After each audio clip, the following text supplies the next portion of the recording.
Oh, manual.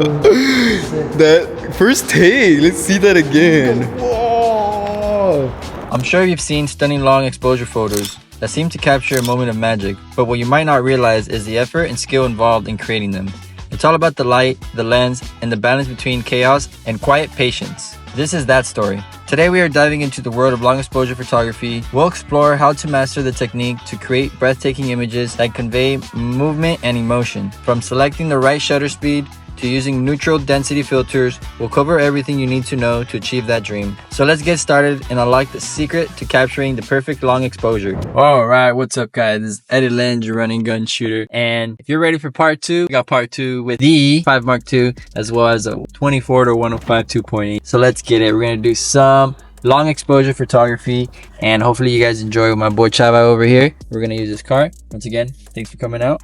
And I'm gonna plug him in if you guys are interested. He also does photography and whatnot, so let's go. So the tools we're gonna need for long exposure is obviously camera lens, big light, a tube light, and a tripod, which is the most important thing. If you don't have a tripod, it's gonna be very difficult. Still doable, but very difficult. So let's get to it. We're gonna get the gear, we're gonna get set up. We are set up here. Then the idea is to have this as depth of field, and then once that happens, photo will be shot kind of like so. Bam. So let's get to it. I don't want to bore you. I'm going to give you a few tips and what not to do to avoid these types of mistakes when you're shooting long exposure. So, you know, tip number one of the main things you look for is location. Kind of already had an idea on the location. Once we did that, you pick the spot. If you look, take a look over there. So now we're just gonna get started. We're gonna attach everything and then we're gonna time it, make a few mistakes, fix some mistakes, and then it should be good to go, and then we'll plug in the photos. So let's get it, let's go. So first off, framing. We wanna go a little bit higher. But my tip is grab the camera, move it around, see where it best hits, and then you add the tripod. From there, it'll give you what you want, a lot easier. For me, I think this is, take a look, this is where we're at. What I do want to change is the color temperature at the moment, and then I want to make it more blue. How do you know what exposures to start with? So there's a meter and you go off based off the meter, but when it comes to long exposure, you kind of still can use it. You want to be in the center. We'll go with that. So now we're just gonna, And to get the blue? color temperature. So you go into the camera settings to change that, and then you increase it, and the way to know is you go all the way up, it'll turn orange, and you go all the way down and it turn blue. You just kind of meet that middle ground. That being said, we're gonna bump right now, we're gonna bump the ISO down because you want it to 100. 100 will always give you the cleanest photo, so that's what we're gonna go off by. And then aperture, this has an aperture ring, so we're just gonna want clarity, so I might do f11. Now we're at f11. Dark, can't see anything, go from there. So the next thing you do is you bust out the tube light. So let's get to it. Test. We're gonna mess around. We're gonna test it. I want to see if I can change the color up. So this is the tube light. I'll plug it in if you guys are interested to know which one it is. I think we're gonna go with a nice color. You have a green? Yeah, I think so. I'll mess with it right now. That looks mean. That looks like Green Hulk. Okay, so I have 8 seconds. So what we want to do is actually give us more time. I want to say 12 seconds. By doing that, it means we have to bring up the aperture. The reason why is because more light comes in, so you got to bring it down, which means dark. Question, when you do this, do you get the lighting inside the car or is it just that background lighting? No, you're going to get basically whatever you highlight over the car, it's going to, that's the thing. So you have to take 2 photos. The first photo is going to be the background photo.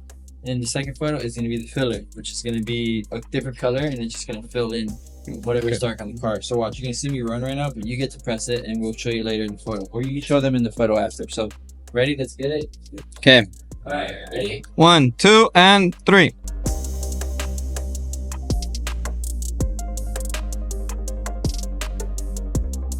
I'm excited.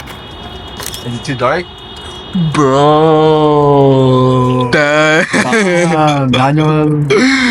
That first take. Let's see that again. Whoa. Bro, I don't even think it needs anything. Doesn't even compare to what the video. It doesn't need anything. Perfect. First take. But I'll say let's try another color now. Needs more. What was the exposure that you used on So this? the photo settings were at 15 seconds, f-stop of 22, and ISO of 100. So it's gonna be crispy, super crispy. That being said, we're gonna do little Mexico colors. So we're gonna add some red for the second photo, and we'll go from there. We're gonna go pick a color. We said red, huh? Correct. Does it look pink? You gotta make it look more, There you go. more manly, more deep. Okay. That's it right there. Alright. Let me know. This one I'm gonna hit sideways like that. I'm gonna just do a layer. Oh, dude! Imagine that. Wait. Dude, imagine this. Go back. Look back.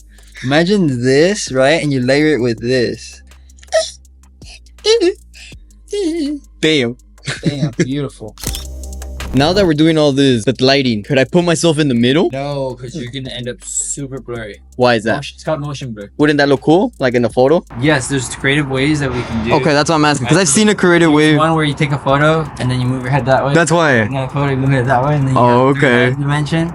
That's. But that's a lot more work, right? I haven't done it, so we Okay. can try that one out. Okay. But for right now, we're gonna stick. No, I'm just asking, just because it's each different like lighting settings. It looks interesting how you could Yeah. work with this lighting and then just you could put someone there. It'll be look cool, What but should we do? It's red, white, green. not red, green, right? The flag. It's already white. Yeah, It's already no. looks like this. All right, guys. This is why it's important to follow the rules, the camera rules, basics, because we fell into an error. What I mean by error is the camera moved in between these two shots, so you're not gonna get that perfect image. So we're gonna reshoot it.